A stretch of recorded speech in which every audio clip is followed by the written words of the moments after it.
PPT दिख रही है ना? पीपीटी दिखाई दे रही है? हेलो, पीपीटी और आवाज आ रही है? ओके, तो ये सिलेबस है, एक बार फिर से नजर डालते हैं।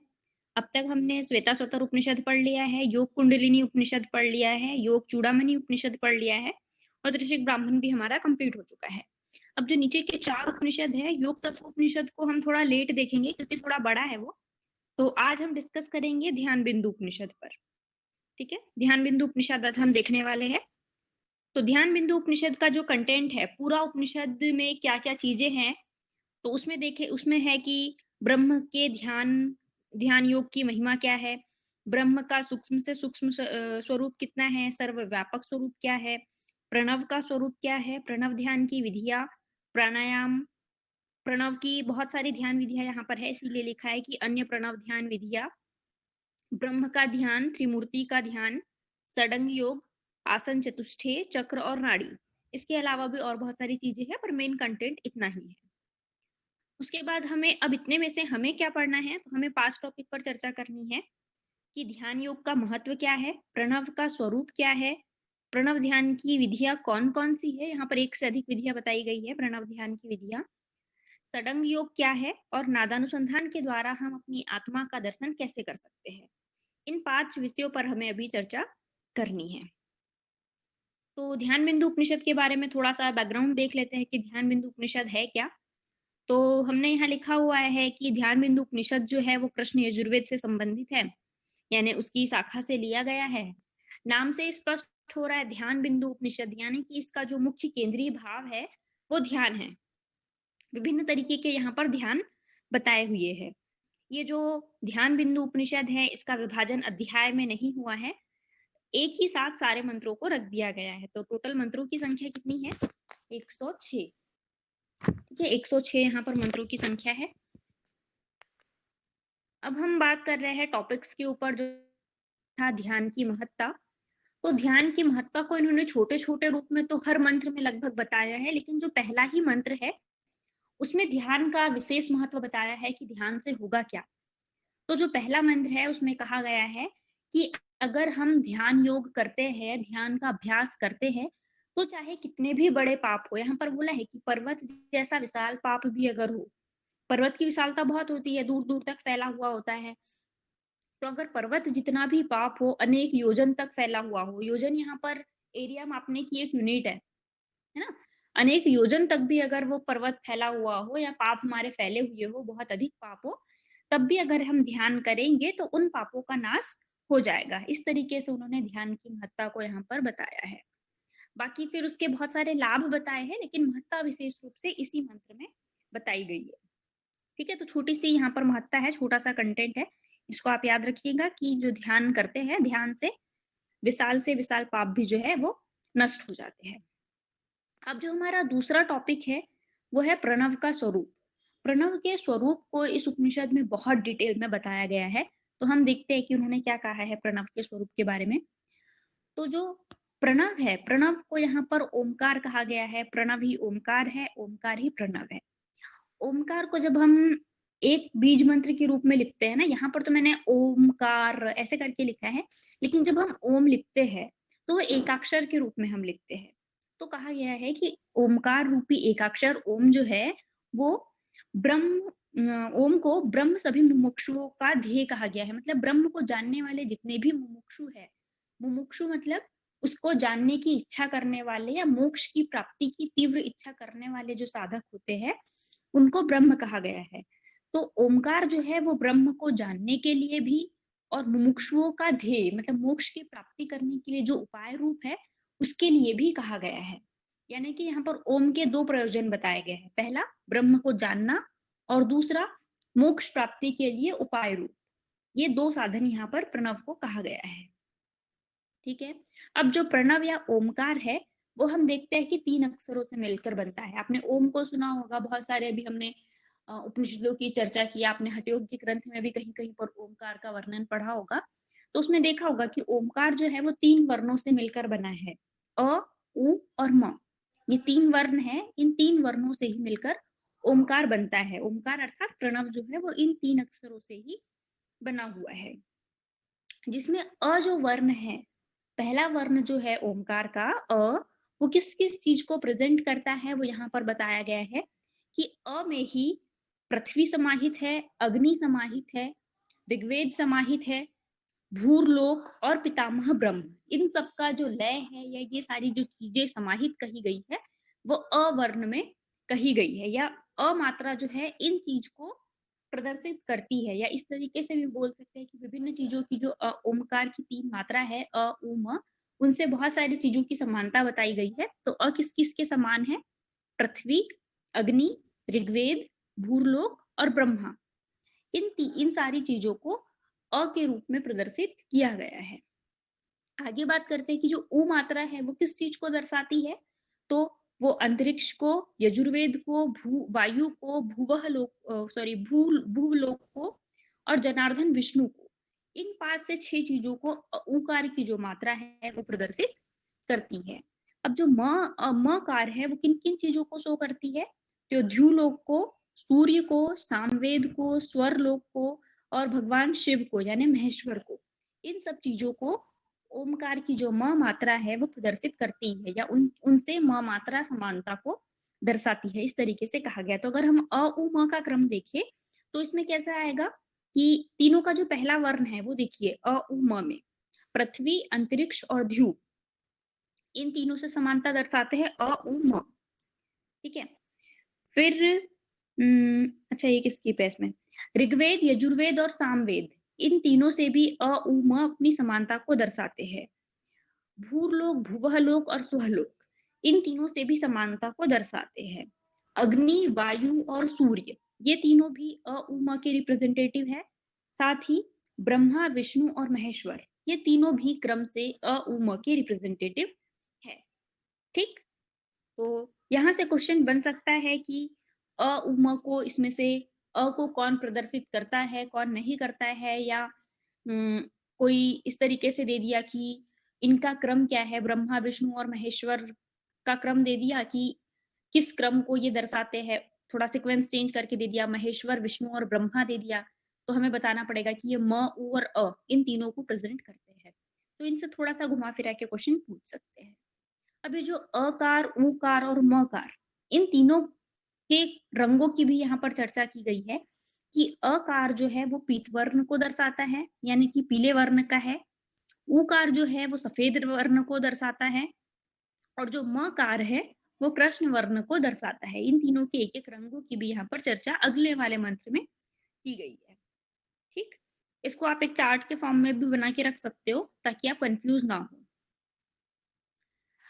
अब ओमकार के स्वरूप के ही विषय में उन्होंने कहा है कि ओमकार है क्या, तो उन्होंने कहा है कि ओमकार जो है वो 8 अंगों वाला है। ओमकार के 8 अंग है। 8 अंग कौन कौन से है? अकार, उकार, मकार, ये तो हमने जो उसकी 3 मात्राएं थी, ओमकार की जो 3 मात्राएं थी वही यहाँ पर लिखी हुई है। उसके अलावा उसके 5 अंग और बताए गए हैं। तो वो जो 5 अंग है वो है नाद, बिंदु, कला, कलातीत और काल तीतातीत। यहाँ पे है कलातीत, का क्या मतलब है कि कला से भी परे, है ना। कला तो हमें समझ में आ रहा है कि कला क्या है, कलातीत क्या है, कला से परे। और काल तीतातीत का क्या मतलब है कि जो काल से परे है उससे भी परे जो है उसको काल तीतातीत यहाँ पर कहा है। ठीक है, अब ओमकार के 4 पैर की चर्चा की गई है कि 4 पैर कौन कौन से हैं ओमकार के। तो उन्होंने कहा है कि पहला जो उसका पैर है वो है विश्व, दूसरा है तेजस, तीसरा है प्राग्ञ, चौथा है तुरीय। इन्हीं को दूसरे नामों से भी वहां पर शो किया गया है कि विश्व को विराट कहा गया है, तेजस जो है उसको सूत्र कहा गया है, प्राग्ञ को बीज कहा गया है और तुरी को तुरी ही कहा गया है। तो क्वेश्चन यहाँ से भी बन सकता है कि ओमकार के 4 पैर कौन कौन से है, तो आपको इनको याद रखना है। ये उपनिषद जो है ना, ध्यान बिंदु उपनिषद, इसमें मोस्ट ऑफ चीजें समझने से ज्यादा याद रखने वाली चीजें है ना, तो इसको आपको याद रखने पे ज्यादा फोकस करना है। जैसे 8 अंग की बात आती है तो आपको 8 अंगों को क्रम से याद रखना है, क्योंकि इनके सीक्वेंस से क्वेश्चन बन सकते हैं कि इनको क्रम से जमाइए, है ना। 4 पैर कौन-कौन से हैं, इनके क्रम के बारे में आ सकता है या इनमें से कौन-सा है या नहीं है, ऐसे क्वेश्चन आ सकता है, तो याद रखना है आपको ये चीज़ें। ओमकार के 5 देवता की यहाँ पर चर्चा की गई है, तो ओमकार के 5 देव कौन-कौन से हैं? ब्रह्मा, विष्णु, रुद्र, ईश्वर और सदाशिव।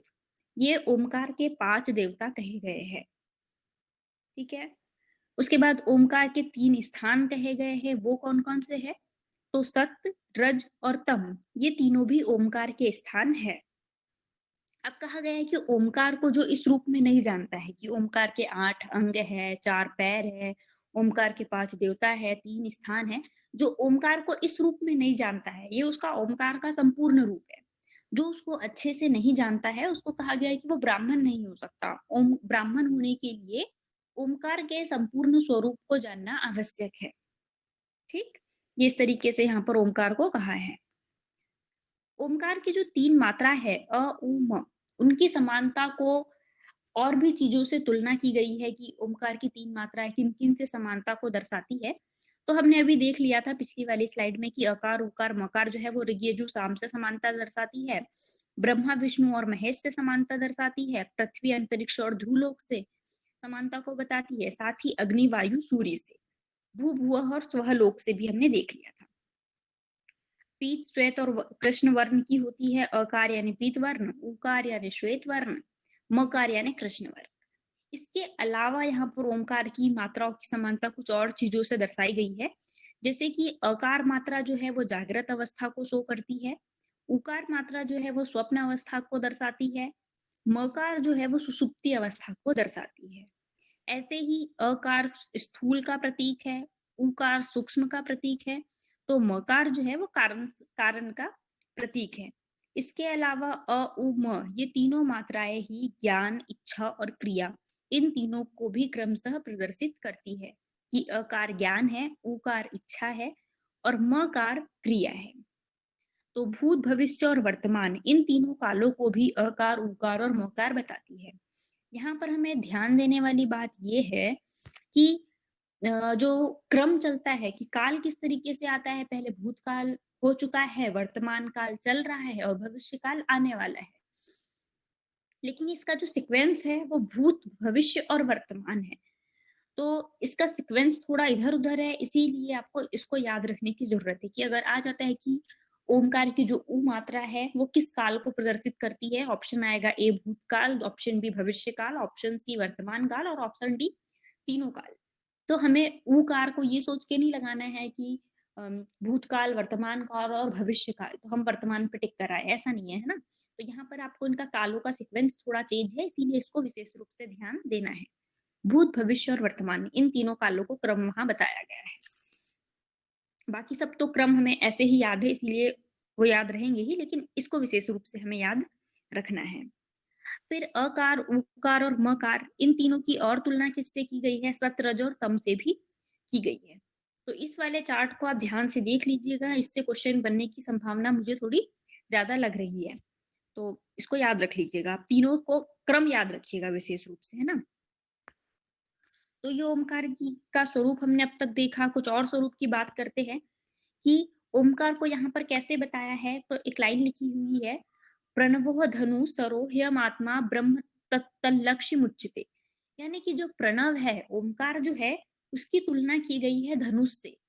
धनुष आप लोग ने देखा होगा कि एक कर्व जैसा एक स्ट्रक्चर होता है, उसमें एक धागा लगा होता है और उसमें हम बाण को चढ़ाते हैं और फिर लक्ष्य की तरफ उस बाण को छोड़ देते हैं। तो वो जो पूरा धनुष है, यानी कि वो जो कर्व शेप एक धातु का बना हुआ एक इंस्ट्रूमेंट रहेगा वो, और एक जो धागा है उसमें बंधा हुआ, ये जो पूरा स्ट्रक्चर है, इसको हम प्रणव कहेंगे, है ना? ओमकार से उसकी तुलना धनुष की गई है।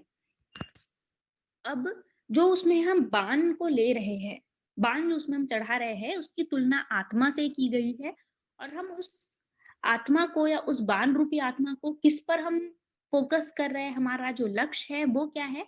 वो है ब्रह्म। तो कहा गया है कि प्रणव धनुष है, आत्मा जो है वो बाण है और लक्ष्य जो है वो ब्रह्म है। तो हमें प्रणव रूपी धनुष को उठाकर, यानी प्रणव की साधना करके हमारी जो आत्मा है, यानी हमारा जो बाण है, उसको हमें लक्ष्य तक पहुंचाना है। तो आत्मा को लक्ष्य तक यानी ब्रह्म तक पहुंचाने का साधन कौन है? वो है हमारा धनुष यानी कि ओमकार। इस तरीके से वहां पर ओम के विषय में चर्चा की गई है। तो ये मैच द कॉलम में भी आ सकता है कि किसका कंपेयर किससे किया गया है, तो ये भी आपको याद रखना है। अब कहा गया है कि हम ये साधना कर तो रहे हैं, ओमकार की साधना कर रहे हैं, लेकिन इसमें हमें बिल्कुल भी प्रमाद नहीं करना चाहिए, बिल्कुल भी आलस्य का, चाहे वो शारीरिक आलस्य हो कि बैठ के नहीं करना, पड़े पड़े हम ओमकार जप कर रहे हैं, या मानसिक प्रमाद का किसी का भी एक अंश भी नहीं होना चाहिए। हमें बिल्कुल प्रमाद रहित होकर ब्रह्म को लक्ष्य मानकर आत्मा रूपी बाण से हमें प्रणव से संधान करना चाहिए, ये यहाँ पर कहा गया है। अब ओमकार की और भी यहाँ पर चर्चा की गई है कि ओमकार के स्वरूप की चर्चा अभी हम पढ़ रहे हैं ना, तो ओमकार के विषय में कहा गया है कि जितने भी देव है वो सभी ओमकार से यानी प्रणव से ही उत्पन्न हुए हैं। जितने भी स्वर है, स्वर विज्ञान के जो लोग हैं वो जानते हैं कि स्वर के विभिन्न प्रकार होते हैं, कि ह्रस्व स्वर होता है, दीर्घ स्वर होता है, प्लूत नाम का स्वर होता है, 3 प्रकार के स्वर होते हैं। तो तीनों प्रकार के जो स्वर है वो भी ओमकार से ही उत्पन्न हुए हैं। इसके अलावा जो वर्ण की उत्पत्ति हुई है ना, हम जब वर्ण बोलते हैं तो आप बोल के देखोगे कि कुछ वर्ण ऐसे होते हैं जिनको बोलते समय हमारे लिप्स आपस में टच करते हैं, उनको ओष्ठव्य स्वर ओष्ठव्य वर्ण बोला जाता है। कुछ शब्द ऐसे होते हैं जिनको बोलते समय हमारी जो टंग है वो पैलेट को स्पर्श करती है, उनको तालव्य स्वर बोला जाता है।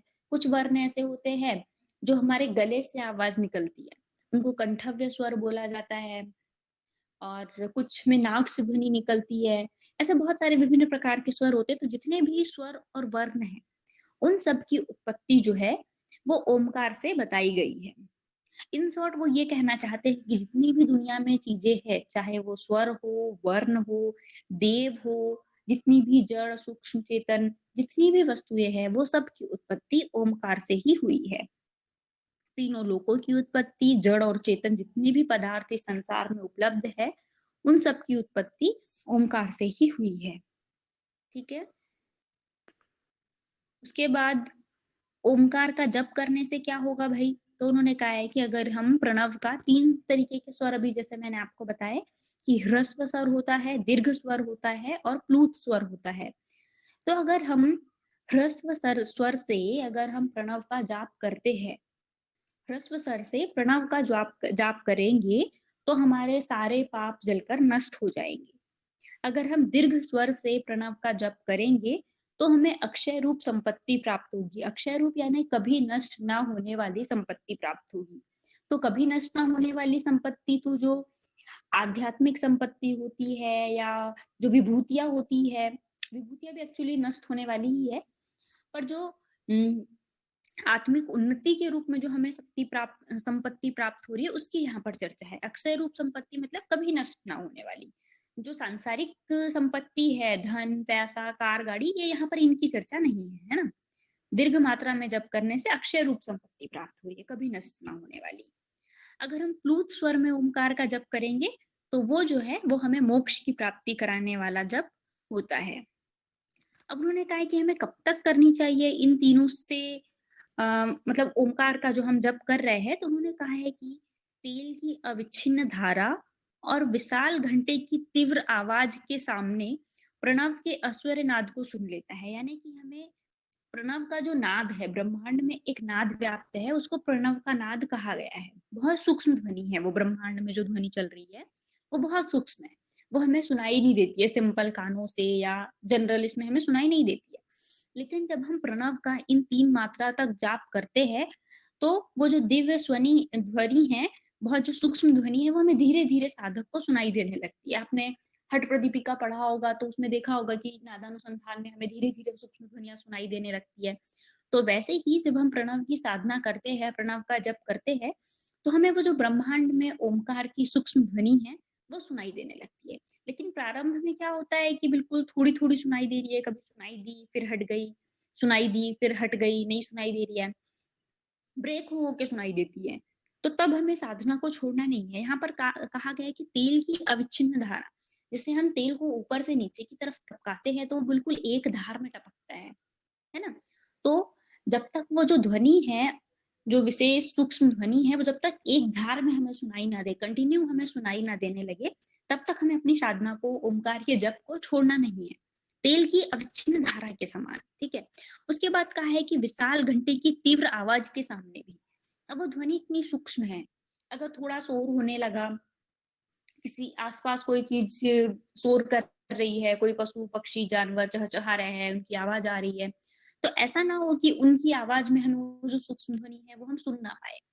तो वो जो सूक्ष्म ध्वनि है वो इतनी अच्छे से हमें क्लियरली सुनाई दे कि चाहे कितना भी बड़ा घंटा हो, वो अगर तेज तेज से बज भी रहा हो, उस शोर में भी अगर हम उस सूक्ष्म ध्वनि को सुन पा रहे हैं, तो हम अच्छे साधक कहलाएंगे, तब हम वेद को जान लेते हैं।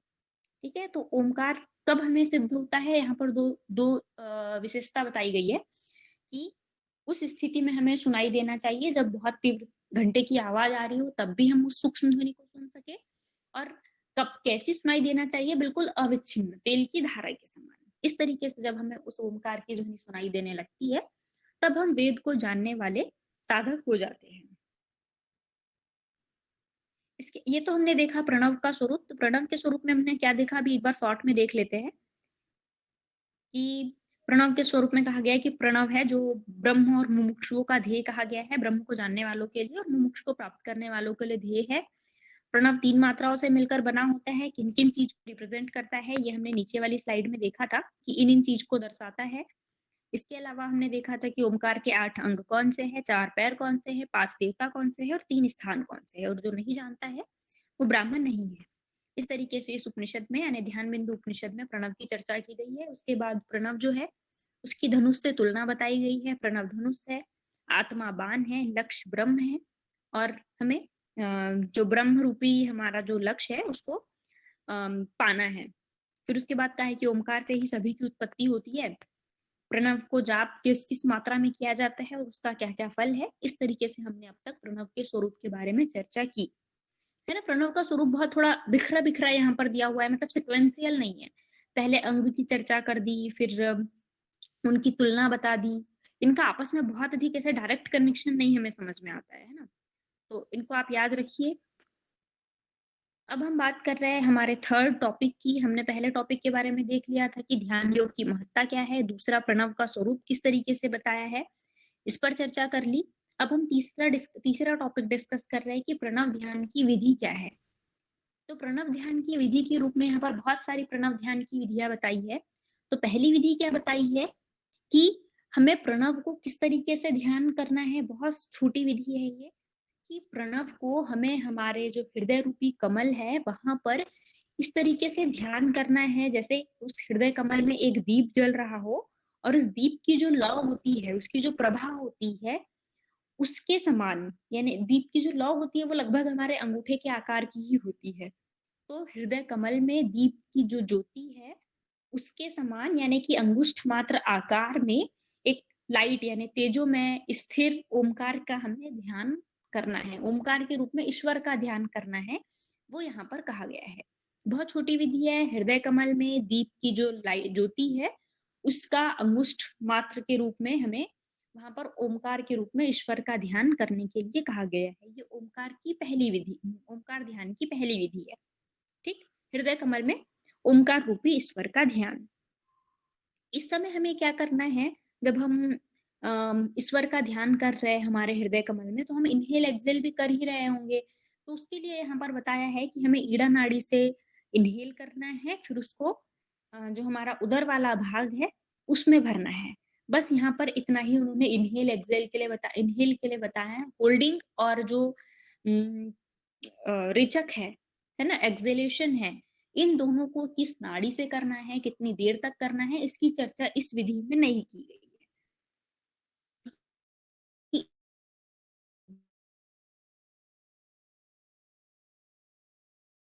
हम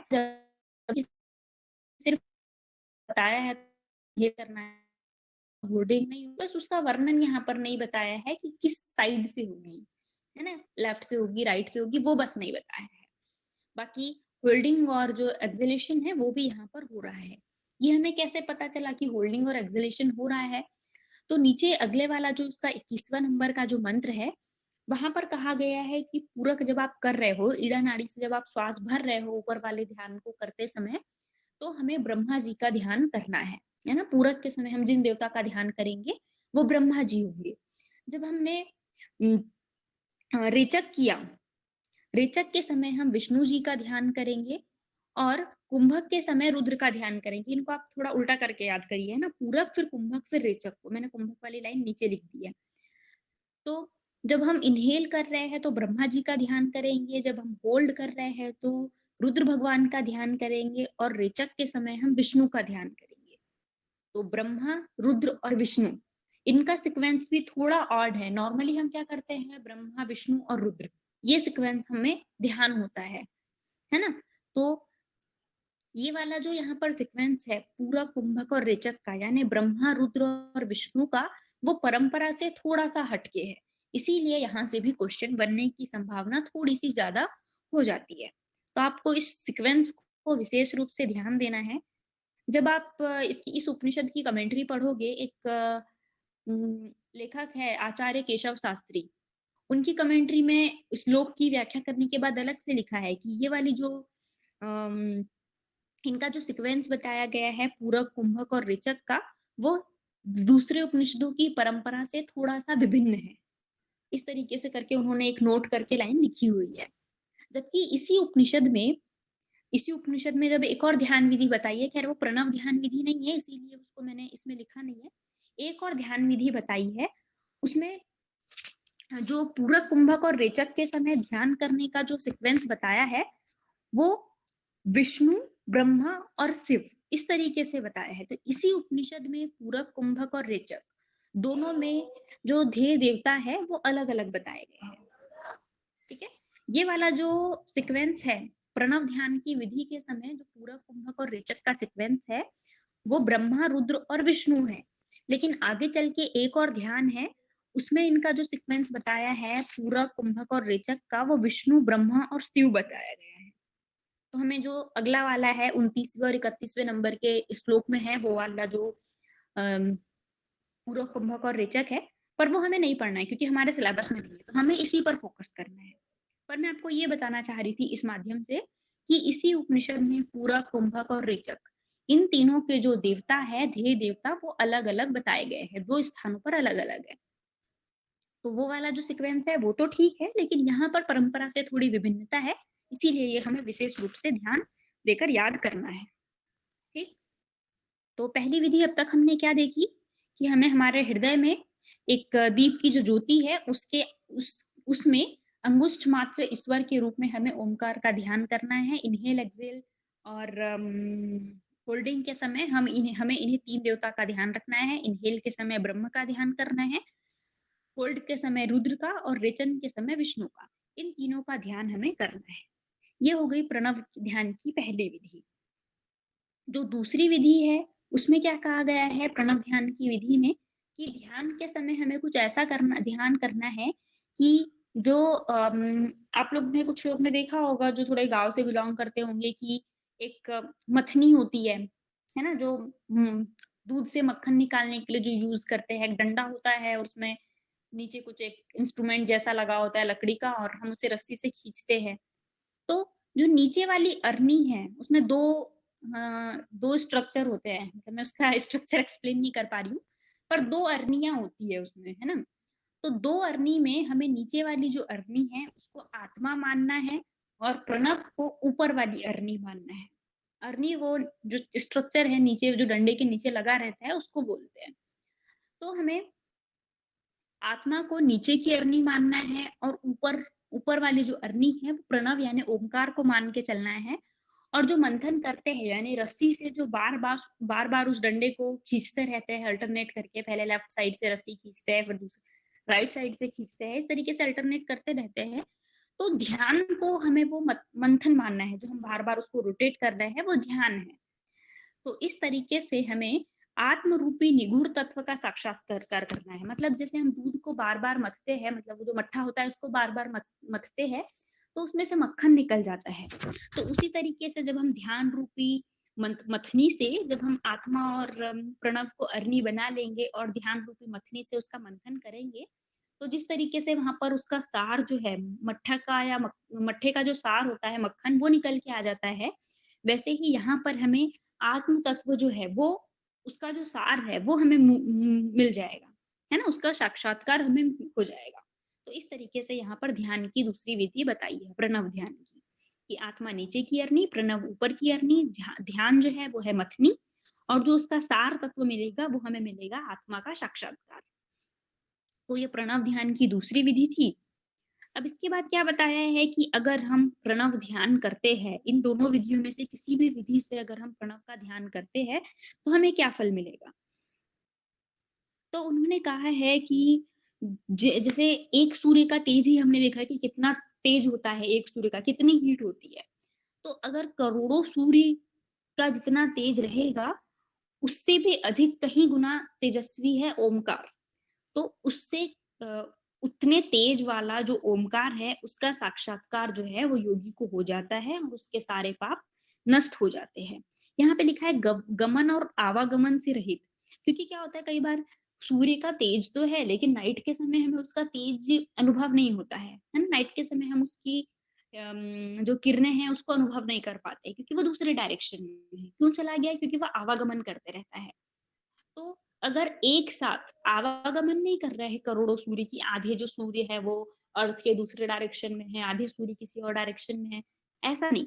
अगर एक साथ आवागमन से रहित बिल्कुल स्थिर अगर करोड़ों सूर्य है, उनका जितना तेज रहेगा उतना तेज वाला जो ओंकार है उसके जो साक्षात्कार है वो उस साधक को हो जाते हैं, इन दोनों प्रणव ध्यान की विधियों से अगर हम ध्यान करें तो।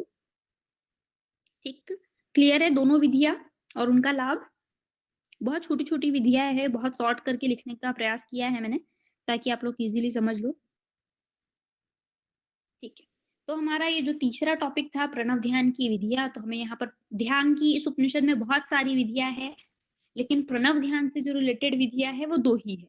इसीलिए मैंने दोनों विधियाँ यहाँ पर लिख दी है। अब हमारा जो चौथा टॉपिक है वो है षडंग योग, है ना? चौथा टॉपिक है हमारा षडंग योग। इसका जो वर्णन है इस उपनिषद में 41वें नंबर के जो मंत्र है उसमें आपको मिलेगा।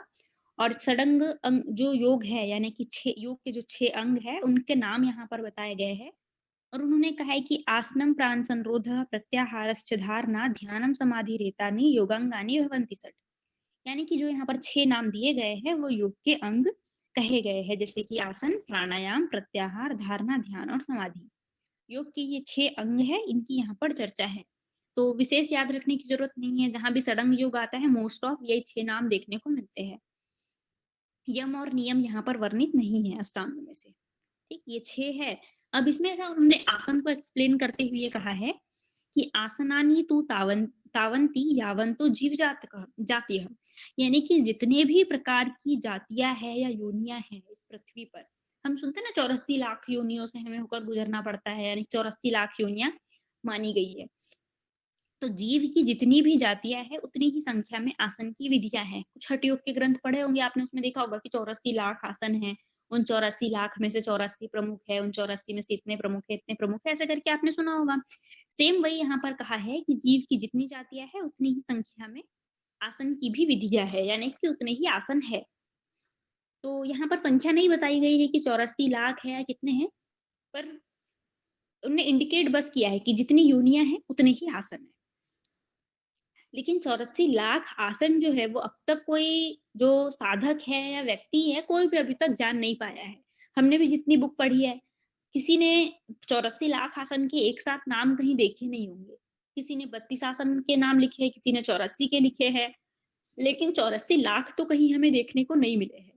तो जो ध्यान बिंदु उपनिषद है उसमें कहा गया है कि जो 84 लाख आसन की विधियां है या नाम जो है या उनको प्रकार जो है वो सिर्फ और सिर्फ महेश्वर शिव ही जानते हैं, ये उन्होंने कहा है। और उन्होंने कहा है कि जो 4 प्रमुख आसन है उनके बस नाम यहाँ पर उन्होंने बताए हैं, सिद्धासन, भद्रासन, सिंहासन और पद्मासन। ये 4 नाम आप याद रख लीजिएगा। क्वेश्चन बन सकता है कि ध्यान बिंदु उपनिषद में किन किन आसनों की चर्चा की गई है, तो आपको ये नाम याद रखने हैं, सिद्धासन, भद्रासन, सिंहासन और पद्मासन। ये 4 आसन यहाँ पर प्रमुख कहे गए हैं। तो षडंग योग में से जो योग का पहला अंग है आसन, उस पर हमने डिस्कस कर लिया। आसन के बारे में यहाँ पर इतना ही बताया गया है। इन आसनों की विधि का भी वर्णन नहीं है और आसन की किसी प्रकार की लाभ की भी चर्चा यहाँ पर नहीं की गई है। आसन के विषय में सिर्फ इतना ही कहा गया है। अब हम आगे डिस्कस करते हैं योग का दूसरा अंग प्राणायाम। तो प्राणायाम की उन्होंने विधि बताई है कि पद्मासन में स्थित योगी जन नाड़ियों के द्वारों से प्राणवायु को भीतर लाता है। यानी कि आपको क्या करना है, सबसे पहले पद्मासन में स्थिर हो जाना है और फिर उन्होंने कहा है कि नाड़ियों के द्वारों से। अब हमारी जो नाड़ियां है, मतलब बाकी नाड़ियां तो हमारे शरीर के भीतर है, सूक्ष्म रूप में स्थित है, लेकिन आपने दूसरे ग्रंथ पढ़े होंगे, उसमें सुना होगा कि कुछ कुछ नाड़ियां हैं, उनकी कहीं कहीं स्थिति बताई गई है कि ईड़ा नाड़ी की जो स्थिति है वो हमारे लेफ्ट नॉस्ट्रिल में है, जो पिंगला नाड़ी है उसकी स्थिति हमारे राइट नॉस्ट्रिल में है, सुषुम्ना में की जो स्थिति है वो कहाँ है, हमारे लेफ्ट कर्ण में, राइट कर्ण में, आंख में, रोमकूपों में, सब जगह स्थितियां बताई गई है। तो उन्होंने कहा है कि योगी जन नाड़ियों के द्वारों से मतलब हम इनहेल कहाँ से कर सकते हैं, क्योंकि प्राण वायु को भीतर लेने की बात कर रहे हैं। तो इतनी सिद्धियां तो है नहीं कि अभी हम कान से वायु को अंदर ग्रहण कर ले, सिर्फ अभी हम नाक से और मुंह से ही वायु को अंदर कर सकते हैं, इनहेल कर सकते हैं। तो उन्होंने कहा है कि पद्मासन में स्थित हो जाना है, उसके बाद नाड़ियों के द्वारों के द्वारा प्राण वायु को भीतर लेना है। तो इनडायरेक्टली इनका जो मतलब है वो नासिका या मुंह से ही होगा, पर बस यहाँ पे इन्होंने नाड़ियों के द्वारों से लिखा है ना। तो आपको नाड़ियों के द्वारों से यानी नासिका से या तो मुख से हमें जो प्राण वायु है उसको भीतर की तरफ लाना है, यानी कि पूरक करना है। उसके बाद हमें प्राण वायु को कुछ समय तक रोक के रखना है, यानी कि कुंभक का अभ्यास करना है, और उसके बाद हमें रेचन कर देना है। रेचन कहाँ से करना है ये भी यहाँ पर उन्होंने वर्णित नहीं किया है। नाड़ियों के द्वार से कहा है तो हमारी मुख में भी सरस्वती नाड़ी है और नासिका में भी ईड़ा और पिंगला नाड़ी है। तो नाड़ियों के द्वार से पूरक और रेचक करने की कही गई है, तो आप कहीं से भी कर सकते हो, कोई विशेष निर्देश यहाँ पर नहीं दिया गया है। तो प्राणायाम की सिंपल विधि है, पद्मासन लगाना है, इनहेल करना है, होल्ड करना है और एक्सेल कर देना है। अगर आप इस तरीके से प्राणायाम करते हो तो निसंदेह ही मुक्त हो जाओगे। मुक्त हो जाओगे का तात्पर्य है कि कैवल्य की या मोक्ष की जो प्राप्ति है वो आपको हो जाएगी। प्राणायाम के साथ उन्होंने कुछ विशेष निर्देश दिए हैं कि जो प्राणायाम करते समय जो भी आपके शरीर में पसीना आएगा उसको आपको शरीर पर मलना है, जो कि हमने पिछले उपनिषद में भी डिस्कस किया था। इसके अलावा साधक को उस समय तीखा, खट्टा और नमकीन, इन 3 प्रकार के जो पदार्थ है इनका सेवन नहीं करना है, सिर्फ दूध का पान करने का यहाँ पर निर्देश दिया गया है। तो अगर इन रूल्स को कोई फॉलो करता है, यानी कि पसीने को शरीर पर मल रहा है, खट्टे, तीखे और नमकीन भोजन को त्याग दिया हो, सिर्फ दूध का पालन कर रहा हो, ब्रह्मचारी हो और मिताहारी हो। मिताहारी को यहाँ पर अलग से क्यों दिया गया है? दूध का पान तो दे दिया, मिताहारी क्यों अलग से दिया है? तो इसलिए दिया है कि सिर्फ दूध पी रहे हैं तो ऐसा नहीं कि पेट भर दूध पी लिया, दिन में 10 बार दूध पी रहे हैं, ऐसा नहीं है ना। मिताहारी में हमने क्या देखा था कि 3 विशेषताएं देखी थी मिताहारी की, कि पहला तो आधा पेट हमें खाना है और शिव को समर्पित करके खाना है, और जो बाकी का 2 स्पेस है वो हमें वायु और जो जल है उसके लिए छोड़ना है। तो दूध हमें उसी अनुसार लेना है कि आधा पेट खा रहे हो, शिव को समर्पित करके खा रहे हो, यानी कल्याणकारी मानकर उसका हम पान कर रहे हैं। इसीलिए यहाँ पर मिताहारी को भी उन्होंने अलग से शो किया है कि दूध अनलिमिटेड क्वांटिटी में हमें यूज नहीं करना है, मिताहार की भांति ही उपयोग करना है। तो इन विशेषताओं वाला जो साधक होता है, जिसने इन रूल्स को फॉलो किया हो, खट्टा तीखा नमकीन छोड़ दिया हो, का पालन किया हो, ब्रह्मचारी हो, अगर इस तरीके से कोई प्राणायाम का अभ्यास करता है तो उस साधक को 1 वर्ष से भी कम में सिद्धि मिल जाती है। संभवतः यहाँ से भी क्वेश्चन बन सकता है कि कब सिद्धि मिल जाती है। ध्यान बिंदु उपनिषद में प्राणायाम को फॉलो करने के बाद कितने वर्षों में सिद्धि का विधान है, तो ऑप्शन आ सकता है 1 वर्ष से कम, या आगे के 2 ऑप्शन जो भी हो। तो 1 वर्ष नहीं है यहाँ पर, 1 वर्ष से कम में सिद्धि का लिखा है ना। तो अगर घुमाने वाले ऑप्शन आते हैं कि 1 वर्ष से अधिक, 1 वर्ष से कम, तो 1 वर्ष से कम लिखा गया है यहाँ पर कि 1 वर्ष से कम में सिद्धि मिल जाती है। अब हमारा है लास्ट टॉपिक, नादानुसंधान के द्वारा आत्मदर्शन कैसे हो सकता है। तो नादानुसंधान से आत्मदर्शन के लिए उन्होंने कहा गया है कि जैसे आपने जब चक्र पढ़े होंगे, है ना, सिद्ध सिद्धांत पद्धति में भी चक्र है, तो चक्र आप लोग ने पढ़ लिए होंगे। तो उनका एक एक बीज मंत्र होता है ना। जो मूलाधार चक्र है उसका ल होता है, फिर स्वादिष्ठान चक्र का व होता है। तो यहाँ पर कुछ उसी कॉन्सेप्ट को लेकर आए हैं और लिखा है कि बंदूक वर्णी, बंदूक एक फूल होता है ना, फ्लावर होता है, तो उसका जिस तरीके का कलर होता है, उस कलर में लकार, लकार यहाँ पर एक बीज मंत्र है ना, ल बीज मंत्र, उसमें पृथ्वी रूप हमें ध्यान, उस मतलब जो लकार है वो पृथ्वी रूप ध्यान का बीज है। किस कलर का है? तो बंदूक का जो फूल होता है उसके रंग का है, उसका बीज वर्ण, जो उसका जो बीज मंत्र है वो लकार है। किस रूप को है? वो किस जो पंचमहाभूत है उसको दर्शाता है? तो पृथ्वी को दर्शाता है।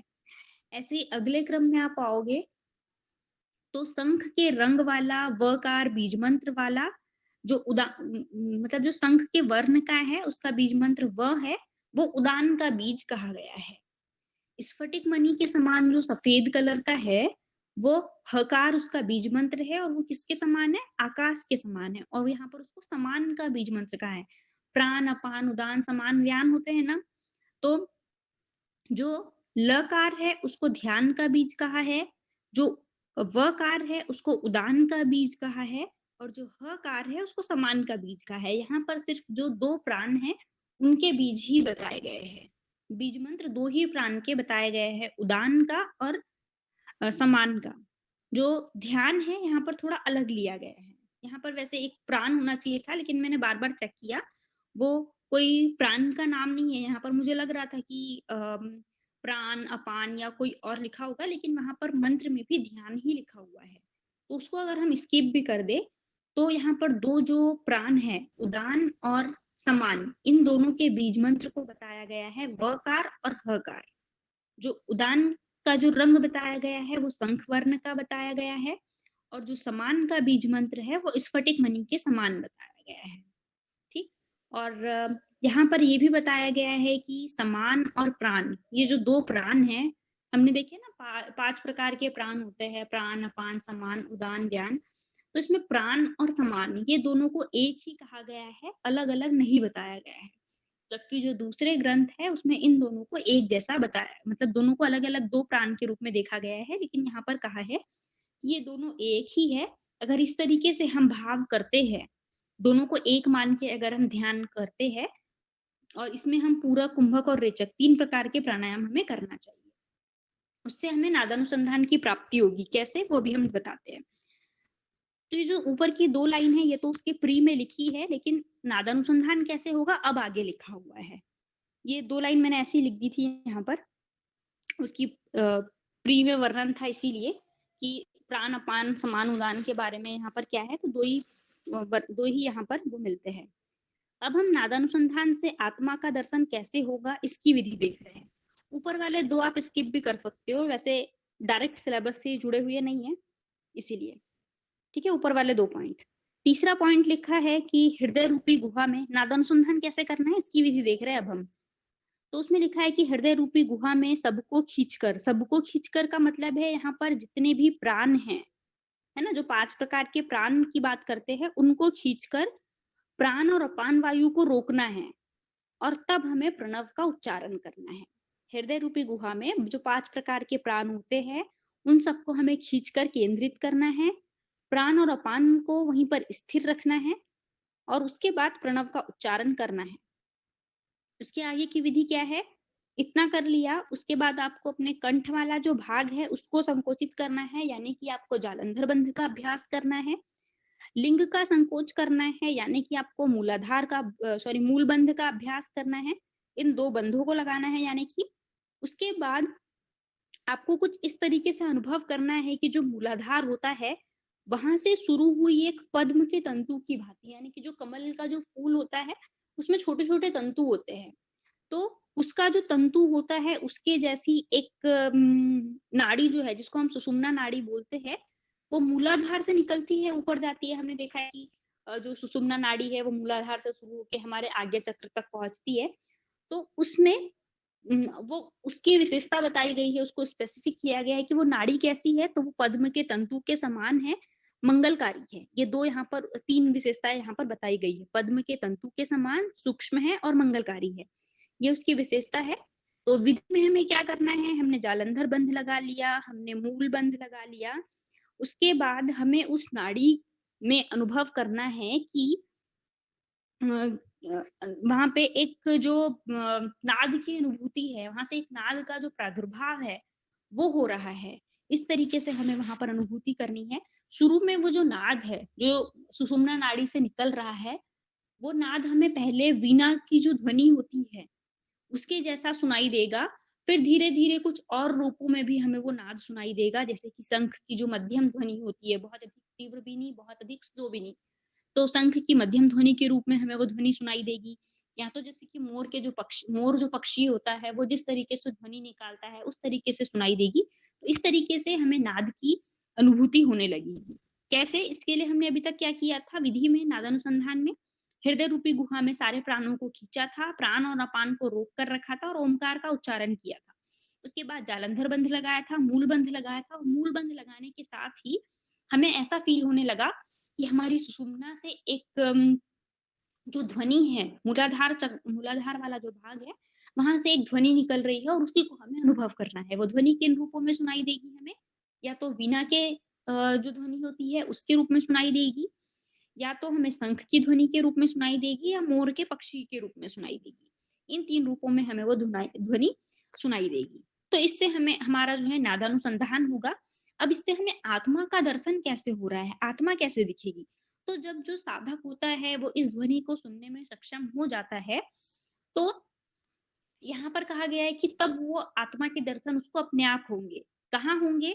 तो उन्होंने, जैसे हम दूसरे ग्रंथों में पढ़ते हैं, वहां से यहाँ पर फिर से थोड़ा-सा चेंज है कि हमने दूसरे ग्रंथों में कहाँ पढ़ा था कि हमारे हृदय में आत्मा का स्थान होता है। हृदय कमल में एक अंगुष्ठ मात्र की जो ज्योति है उसके रूप में हमें आत्मा के दर्शन होते हैं। लेकिन यहाँ पर थोड़ा-सा अलग है कि आत्मा का जो स्थान बताया गया है, निवास स्थान बताया गया है, वो कपाल कुहर में बताया गया है। कपाल कुहर यानी मस्तिष्क वाला जो भाग है, स्कल वाला जो भाग है, कपाल, है ना? वहां पर आत्मा का स्थान बताया गया है। और जब हम हृदय की बात करते हैं तो वहां पे हम बोलते हैं कि कमल के बीच में, ना, हृदय कमल में आत्मा है। यहाँ पर कहा है कि जो मस्तिष्क वाली जो गुहा है, वहां पर 4 दरवाजों के बीच में, चारों तरफ से 4 दरवाजे पैक है, उसके बीच में उसका जो मध्य वाला भाग है, वहां पर आत्मा का निवास स्थान इस उपनिषद में यानी ध्यान बिंदु उपनिषद में बताया गया है। इसको भी आपको ध्यान रखना है। में भी जो 4 दरवाजे हैं, अगर हम उसको एनाटॉमी की दृष्टि से देखें तो जो 4 बॉल हमारे हार्ट में होते हैं वो कहे गए होंगे। सॉरी, हम मस्तिष्क की बात कर रहे हैं, सॉरी सॉरी। तो यहाँ पर कपाल कुहर की बात कर रहे हैं कि कपाल कुहर में 4 दरवाजों के मध्य में आत्मा का स्थान बताया गया है। और वो आत्मा कैसी दिखाई देगी मस्तिष्क के बीच में? तो जैसे आकाश में सूर्य चमकता है या आकाश में एक सूर्य का विशेष स्थान होता है, उसी तरीके से हमारे कपाल कुहर में आत्मा का एक विशेष स्थान बताया गया है। अगर हम उस आत्मा में यानी मस्तिष्क में जो आत्मा स्थिर है, उस आत्मा का अगर हम विशेष रूप से ध्यान करते हैं या उसमें हमारे मन को लगाते हैं, मन कैसे लगेगा? ऊपर जो विधि दी गई है उसके आधार पर हमारा मन लगेगा। तो अगर उस विधि में हम अपने मन को कपाल कुहर में लगाने का प्रयास करेंगे तो हमें आत्म स्वरूप का साक्षात्कार हो जाएगा। और जो भी साधक अगर आत्मा को इस तरीके से जान लेगा कि आत्मा जो है वो कपाल कुहर में स्थित है, 4 दरवाजों के बीच में सेफ है, अगर वो इस तरीके से आत्मा को जान लेता है तो उसको कैवल्य की प्राप्ति हो जाती है। ठीक, इतना ही ये उपनिषद था। यहाँ पर नादानुसंधान के विषय में भी बहुत शॉर्ट में दिया हुआ है। इसमें जो इस ये उपनिषद जो है, इसमें जो सिलेबस वाला कंटेंट है ना, वो बहुत कम दिया हुआ है। सिर्फ प्रणव के स्वरूप के बारे में थोड़ा डिटेल में है, बाकी कंटेंट बहुत कम दिया गया है। एक एक या दो दो मंत्र में ही दिया है। इसके अलावा इसमें ना जो मुद्रा की चर्चा है, बंधु की चर्चा है, चक्रों की चर्चा है, वो बीच बीच में बहुत की गई है। जैसे आसन को एक्सप्लेन किया, आसन को एक्सप्लेन करने के बाद वो बंधु पे आ जाएंगे, मूलाधार एक्सप्लेन करेंगे, फिर उड्डयन बंध एक्सप्लेन करेंगे, तब कहीं 8-10 मंत्र बाद जाके प्राणायाम की चर्चा है। प्रणव ध्यान की एक विधि एक श्लोक में बता दी गई है, उसके बाद 4-6 श्लोक में और कुछ बताएंगे, वो चक्रों की चर्चा बताएंगे, फिर प्रणव ध्यान की दूसरी विधि है। तो बहुत मिक्स रूप में यहाँ पर पूरे इसको वर्णित किया है। सिलेबस का बहुत कम कंटेंट यहाँ पर है ना? सिर्फ प्रणव का स्वरूप डिटेल में है, बाकी चीजें बहुत शॉर्ट शॉर्ट में बताई है। जैसे कि हमने देखा था कि ध्यान की महत्ता एक श्लोक में बता दी गई है, प्रणव का स्वरूप थोड़ा डिटेल में है। इसको अगर हम चार्ट की फॉर्म में देखें तो इतना पढ़ ले तो काफी है, सिर्फ 1-2 चीजें छूट रही होगी यहाँ से, बाकी सारा इस चार्ट में हमने शो कर दिया है। उसके बाद यहाँ पर तुलना आप लोग देख लोगे। प्रणव ध्यान की 2 विधि है, पहली अरनी बनाकर और दूसरी हृदय में दीपक के समान हमको ध्यान करना है, वो प्रणव की दूसरी विधि होगी। षडंग योग में ध्यान देने वाली बात ये है कि यहाँ पर सिर्फ आसन और प्राणायाम 2 को ही डिटेल किया गया है कि आसन यहाँ पर 4 प्रकार के हैं, उनकी संख्या बताई है और उनको सिर्फ शिव जानते हैं, इस तरीके से। और प्राणायाम के बारे में प्राणायाम की थोड़ी-सी विधि और उसके लाभ। बाकी जो प्रत्याहार, धारणा, ध्यान और समाधि, ये जो 4 अंग है, इनको उन्होंने डिटेल नहीं किया है, सिर्फ और सिर्फ नाम बताए हैं। इनकी परिभाषा और जो लाभ है, विधि है, वो कुछ भी एक्सप्लेन नहीं है। तो षडंग में से हमने आसन देख लिया, प्राणायाम देख लिया, उसके बाद नादानुसंधान के द्वारा आत्मा का दर्शन कैसे होगा, उसके लिए एक विधि यहाँ पर हमने 3rd और 4th पॉइंट में देखी। अगर उसको हम कर लेंगे तो हमें आत्मा का दर्शन हो जाएगा। तो ये था हमारा ध्यान बिंदु उपनिषद। कोई क्वेश्चन?